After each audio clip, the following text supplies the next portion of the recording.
Imagine un champ de bataille antique où des éléphants chargent leurs ennemis, des pigeons voyageurs délivrent des messages pour sauver des personnes, et un ours géant, un ours géant qui est en train de dévaler dans la colline avec des munitions sur le dos. Aujourd'hui, on va plonger dans des récits fascinants des animaux qui ont complètement marqué l'histoire des guerres. Quand les animaux deviennent des soldats, des messagers et des héros. Salut, moi c'est Greg de la Villa Domestica, et sur cette chaîne on parle d'animaux, d'histoires, de récits, bref, de plein de choses qui tournent autour du monde animal. Alors si t'aimes les animaux, qu'ils soient domestiques ou sauvages, bienvenue sur ma chaîne. Bon, aujourd'hui on va parler guerres, et notamment des animaux qui ont pu servir pour aider les humains au cours des différentes grandes guerres de l'histoire. Les éléphants de guerre d'Hannibal, les tanks vivants de l'Antiquité. Bon, imagine t'as un Romain et un mastodonte de plusieurs tonnes te fonce dessus. Et ouais, c'est ce qui s'est passé au cours des guerres puniques en moins 218 avant Jésus-Christ, où le grand général carthaginois Hannibal a traversé des Alpes avec des éléphants pour surprendre les armées romaines. À cette époque, les Romains n'avaient quasiment jamais vu des éléphants d'Afrique. Imaginez le trouble psychologique que cela a pu causer lorsque tu vois ce mastodonte de 4 mètres de haut qui te fonce dessus. Les éléphants d'Hannibal, ils servaient surtout à charger les ennemis, à ouvrir des brèches dans les forteresses pour que les armées carthaginoises peuvent y entrer plus facilement. L'une des dates les plus mémorables où l'utilisation des éléphants a réellement créé un trouble psychologique auprès des Romains, ça a été la traversée des Alpes en moins 218 avant Jésus-Christ, où Hannibal a pris 37 éléphants d'Afrique, les a fait traverser par les Alpes pour pouvoir surprendre les Romains. Sur ce coup, ça a été un avantage tactique énorme, prendre plusieurs dizaines d'éléphants et leur faire traverser les Alpes. Bon, il y en a énormément qui sont morts aussi, hein. Au final, sur les 37 éléphants qu'avait pris Hannibal, seuls 5 sont vraiment arrivés à destination. D'ailleurs, un de ces éléphants-là était un petit peu la star de l'armée d'Hannibal. C'était l'éléphant surnommé Surus, que vous pouvez voir sur une petite pièce ici, qui était souvent monté par Hannibal et qui était un peu son éléphant le plus grand qu'il avait au cours des batailles. La majorité du temps, c'était Hannibal qui était sur cet éléphant et qui était toujours le premier éléphant à charger. Bon, vous l'aurez deviné, un éléphant, c'est extrêmement difficile à diriger. C'est pour ça qu'il y avait des cornacs, donc c'est-à-dire des sortes de serviteurs qui tiraient des cordes autour des éléphants pour pouvoir les diriger au cours des différentes batailles, afin que les éléphants n'aillent pas charger dans de mauvaises directions et puissent atteindre des cibles précises grâce à ces cordages. Bon, on peut parler des méthodes de dressage de ces pachydermes qui étaient, comment dire, pas les plus tendres, où en fait les éléphants les plus dociles étaient enlevés du milieu sauvage et étaient complètement maltraités, un petit peu de la même manière que l'on voit en Thaïlande pour les éléphants d'Asie, où ces éléphants-là étaient petit à petit complètement paramétrés pour être des éléphants guerriers, où ils étaient habitués au bruit des armes qui s'entrechoquent, à charger sur des cibles spécifiques. C'était un travail de longue haleine pour pouvoir dresser ces mastodontes et qu'ils puissent aussi être efficaces au combat.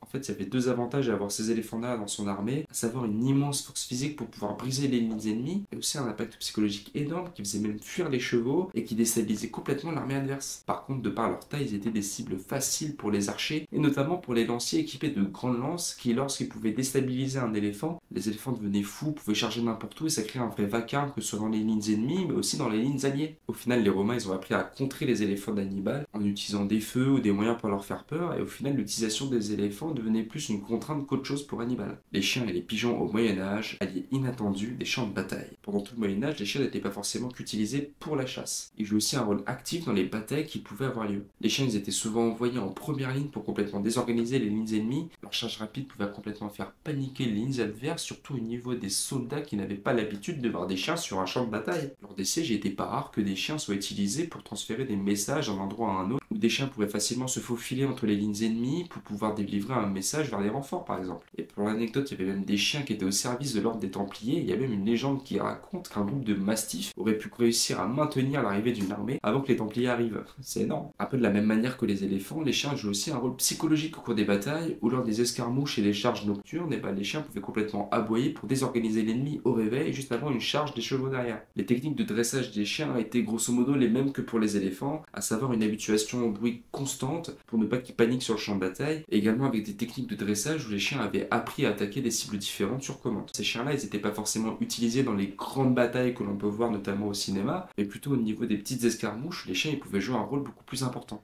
Les pigeons voyageurs, les messagers du ciel. Bon, ces pigeons-là, ils ont été utilisés de tout temps pour pouvoir transférer des messages d'un point A à un point B, de par leur capacité exceptionnelle à retrouver leur nid. Bon, il n'était pas rare qu'en pleine bataille, des pigeons puissent s'envoler pour aller rejoindre leur nid natal dans un colombier, pouvoir délivrer un message auprès des troupes alliées pour qu'elles puissent venir aider au dénouement de la bataille. Ils pouvaient faire plus de 100 km par jour en esquivant tous les dangers terrestres. Bon, ça fonctionnait pas forcément à 100%, ou des fois des pigeons pouvaient être pris en grippe par l'ennemi, et malgré eux devenaient des espions parce que l'ennemi pouvait lire les messages. Par exemple, à Jérusalem, lors de certaines croisades, les pigeons étaient utilisés pour aller demander de l'aide. Il y avait même des systèmes de cryptage rudimentaires qui étaient esquissés sur les différents messages qui étaient délivrés par ces pigeons-là. Pour l'entraînement de ces pigeons-là, c'était plutôt une sélection qui a été faite où des pigeons étaient entraînés depuis petits à pouvoir retourner dans leur nid. Par contre, ces pigeons, ils n'avaient rien à voir avec les pigeons que vous pouvez voir actuellement actuellement dans la rue. C'était des pigeons extrêmement musclés, aux cages thoraciques extrêmement développées. C'était des athlètes, des pigeons de compète quoi. Il était pas rare que certains pigeons, au lieu d'être interceptés par les lignes ennemies, étaient plutôt interceptés par voie naturelle. Des faucons, c'est-à-dire leurs prédateurs naturels, les attaquaient et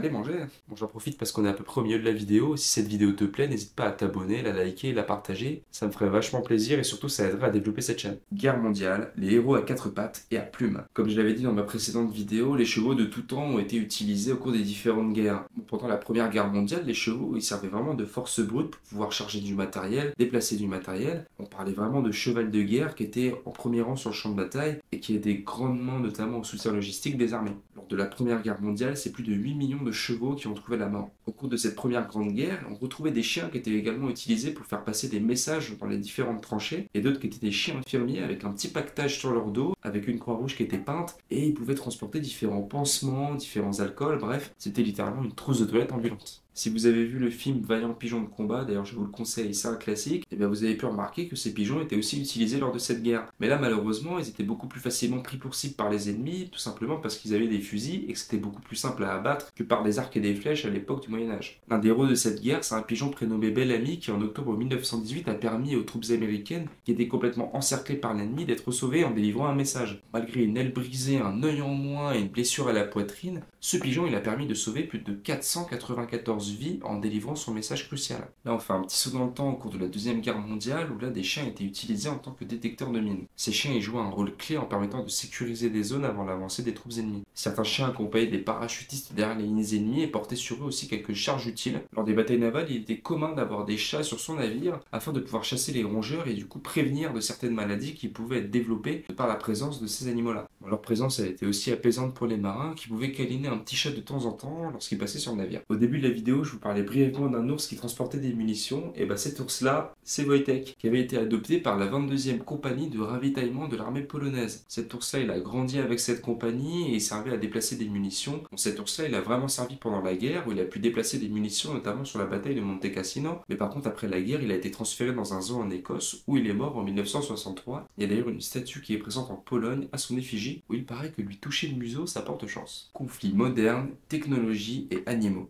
Bon, à l'ère des drones, des satellites et des crypto-monnaies, on pourrait croire que les animaux ne jouent plus vraiment de rôle au sein des différentes guerres modernes. Eh bien, détrompe-toi, on continue à avoir des animaux qui vont jouer un rôle, mais dans des cas extrêmement précis par contre. Certains sont des chiens de détection qui sont utilisés pour pouvoir détecter des explosifs, un petit peu à la manière des brigades canines que l'on peut retrouver dans la police, que l'on croise quasiment tous les jours. Donc, grâce à leur odorat super développé, 40 fois plus que celui de l'homme, où ils peuvent identifier des substances dangereuses, et notamment dans les guerres d'Irak et d'Afghanistan, ils ont pu sauver des milliers de vies en découvrant des cages d'armes et des équipements explosifs grâce à leur odorat. Bon, après, plus communément, on les retrouve dans les aéroports et les endroits de grand passage pour lutter contre le terrorisme par exemple. On a d'ailleurs tous pu en voir en France avec les fourriches pirates qui sont actuellement en vigueur. Par contre, ces chiens-là, ils ont rien à voir avec les chiens de monsieur et madame tout le monde. Ce sont un peu des athlètes comme les pigeons voyageurs où là, ils ont un entraînement intensif depuis leur jeune âge, entre 6 à 8 semaines dès qu'ils sont sevrés. La grande difficulté, ça va être d'apprendre aux chiens à pouvoir garder leur calme dans des situations stressantes. Et lorsqu'ils sont en pleine possession de leurs moyens, on dénombre une réussite de plus de 90% sur tous les exercices qu'on leur demande de faire. Bon, on peut faire une petite aparté sur les mammifères marins où des otaries de Californie et des dauphins ont été utilisés par la marine américaine afin de détecter des mines sous-marines et également des systèmes de brouillage que les radars technologiques ne pouvaient pas forcément détecter. Donc ces animaux-là, ils étaient dressés au cours d'un programme qui s'appelle le Marine Mammal Program pour l'armée américaine. Les dauphins, grâce à leur écolocation, ils peuvent découvrir des pièces métalliques d'une manière extrêmement précise à travers les océans. Elles sont un vrai atout pour l'armée américaine. Bon, les dauphins servaient plutôt un rôle de détecteur, mais les otaries alors, pour elles servaient plutôt à déposer des balises sur des cibles précises. Ces animaux-là, présents dans leur milieu naturel, étaient extrêmement fiables et pouvaient même concurrencer différents drones marins qui, eux, avaient des fois du mal à accéder à certains endroits. Bon, par contre, tout n'est pas tout rose où les dauphins et les otaries étaient dressés d'une certaine manière à les récompenser dès qu'ils faisaient une bonne action, ou leurs dresseurs leur donnaient des friandises, donc ça pouvait être différents poissons, lorsqu'ils réalisaient une tâche avec réussite. Et ils étaient aussi capables d'identifier des mines afin de poser des marqueurs dessus sans qu'elles n'explosent. Mais là, ils ont rencontré d'autres difficultés, à savoir les méthodes de captivité et de dressage. Ces animaux-là, après leur utilisation, ont été transférés dans différents sanctuaires marins à travers tous les États-Unis. Et là, on pourra en parler dans une autre vidéo, car c'est un vrai scandale dans ces différents sanctuaires-là. On aura suivi ces différents conflits où les animaux auront joué un rôle plus que crucial. Par contre, il est important de noter que ces animaux n'ont pas forcément choisi d'être présents avec les humains pour mener la guerre à leur place. Parce que dans certains cas, je peux notamment parler des brigades canines, et ces animaux-là peuvent avoir un vrai impact et sont un vrai atout pour la société. Mais dans d'autres cas, c'est plus un acharnement qu'autre chose. On pourrait complètement se passer d'eux de nos jours avec des outils technologiques bien développés. En tout cas, je t'invite en commentaire à écrire ce que tu en penses et on se donne rendez-vous pour une prochaine vidéo. En tout cas, si tu as passé un bon moment, n'hésite pas à liker, partager et t'abonner à cette chaîne pour aider à son développement. Et je te donne rendez-vous pour une prochaine vidéo. Ciao!